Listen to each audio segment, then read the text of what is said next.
बाचस्पति महोदय मान्यवर मंत्री उत्तर रे गोटे कथा मु लक्ष्य करुच्ची से एकाधिक बार आईपीएचएस निर्देशनामा उपरे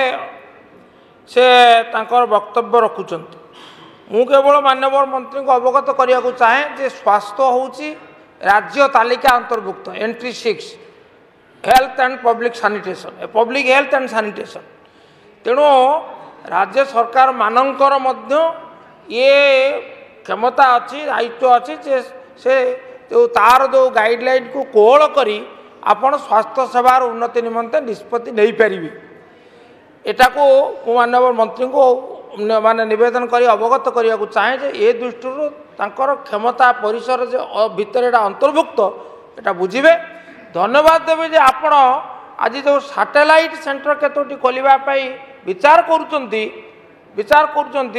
तार घोषणा कले से केन्द्रापड़ा से अंतर्भुक्त अच्छी से आपको धन्यवाद दूची केवल केवल गोटे कथा मोर प्रश्न चाहूँगी जे आपण चलित वर्ष आर्थिक वर्ष रे यही निष्पत्ति कार्यकारी करेंगे कि माननीय मंत्री गणेश्वर भाई मान्यवर वरिष्ठ सदस्य बहुत कनिंगली क्वेश्चन टाको पचारुछन एवं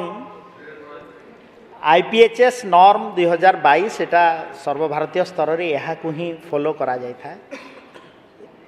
एवं आमे आपण जो धन्यवाद देइछंती मते जे केन्द्रापड़ार जो न्यू बिल्डिंग शिफ्ट हला परे हमर गोटे आकलन करा जायछि जे पाखापाखी 7 किलोमीटर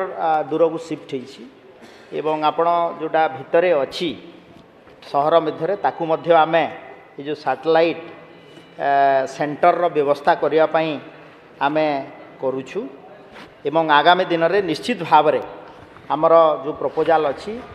ताकू कार्यकारी करा जिवो एवं आपण को मध्य जेतेबेले आमे जिबु इनागुरेशन पई निश्चित भाव रे आपण को आमे आमंत्रण करिवु।